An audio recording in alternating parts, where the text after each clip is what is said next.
This one I can explain because I just don't like the person. And this is Mick Hucknall from Simply Red. Oh, To me, those albums, it goes into aspirational high life. Look at me, I'm Mick Hucknall.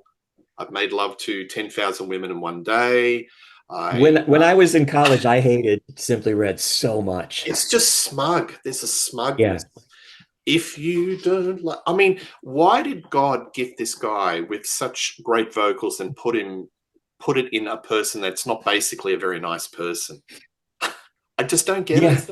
yeah, Um, Personality aside, I just think a lot of their music was very fake white plastic soul, yeah, devoid of sincerity and heartfeltness. I just yeah, don't get the feel that he's feeling the lyrics. I think that he's just going through the motions, and there was a lot of fake plastic soul in the yeah. 80s, and this is one of them. And this would be on Patrick Bateman's uh, Walkman list, I would imagine. Do you think Patrick would be grooving to Simply Red Yeah, probably, when he's got the probably. axe and ready to?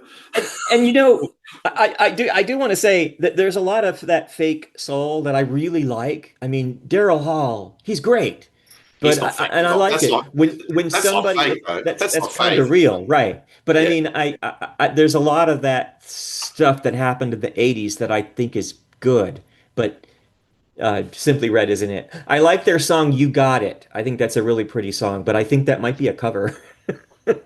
Yeah. But and he's like, sometimes we should know a lot about our rock stars because I think in the 80s, through the magazines and through the media, we got to know a lot of who they actually were and stories. And, there are some people that you read about are not particularly nice, and I can forgive it and still like the music, but just the Yeah, press with Mick is so bad. And yeah, it's actually it really worse. is. And when you look at photos of him and he had a gold tooth inserted, Yeah, which to me it's like a finger up in the air. And look at me, I'm a millionaire. right. I'm a millionaire rock star. Yeah, I just thought, I mean, the first that we ever heard of him in the States was Holding Back the Years. And I was just like, what is this, Carly Simon? This is like a bad Carly Simon song. I didn't even know it was a guy. I mean, I just, I couldn't stand it. I was just like, this is just completely fake. I don't know why people are going crazy over this because it just seems awful to me. And to think that the small faces or the faces actually, they couldn't get Rod Stewart, they got Mick.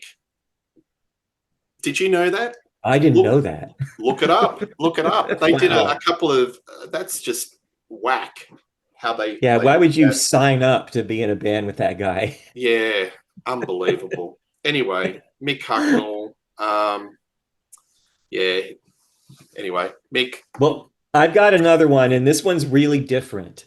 So I know I've sort of been between George Thorogood and Canned Heat and CCR. I've sort of been on the same trail. This is a guy in a band that I should like, a lot of my friends like, and I want to like because I think he's a really interesting guy. The Fall. Marky Smith seems like the coolest guy, and he kept doing that. I mean, he was basically on his deathbed, and he kept doing shows. I mean, he would do them from sitting in a chair. And I just thought, I should think he's cool. But every time I listen to a song by The Fall, I'm just like, oh my God, it's so bad. I mean, you know how like our parents used to say, that sounds like noise. But when I listen to The Fall, that's what I think. I think that's just a bunch of noise. There's no tunes. The band can't play. I mean, it's kind of like, you know how the Sex Pistols really couldn't play, but it was still something really interesting and cool. The Fall just can't play, and it just sounds like a bunch of people who can't play. So Yeah, I've and there never were understood that.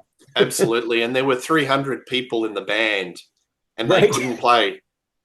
You think you bloody well get it right. 300 people. Surely you can get a lineup that sticks.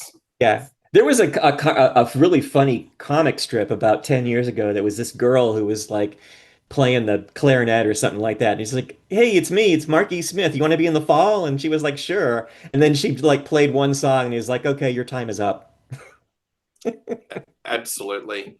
Honorable mentions. This is an honorable mention of a particular artist, but not his solo work, his cameo work. and I'm talking about Stevie Wonder's harmonica.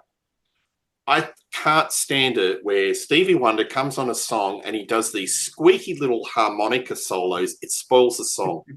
Now, I'm talking about that song, Must Be an Angel, with Eurythmics. And when he comes on with that squeaky harmonica, oh my God, I have to turn the radio off. You're laughing because you know. Chaka Khan, Yeah. there you go again. He comes on, he sabotages the song. So this one is for you, Stevie. The Stevie Wonder's harmonica. I can't stand it. It's squeaky. You need to put it in the box and put it in the cupboard and lock it up. Well, Stevie Wonder's a great artist and a Love lot of Stevie, really cool albums. But by the time he got to the 80s, he was phoning it in. That I Just Called to Say I Love You is phoned in. And so What's I hate to worse? use the What's cliche worse, term. his harmonica or that song? That song is worse. Yeah. But yeah, the Eurythmics song does not need that. Do you Absolutely. agree? That really, I do. it's squeaky. It's just so. You didn't expect that, did you? No, I didn't. This A one's very for you. specific element of an artist. Yeah.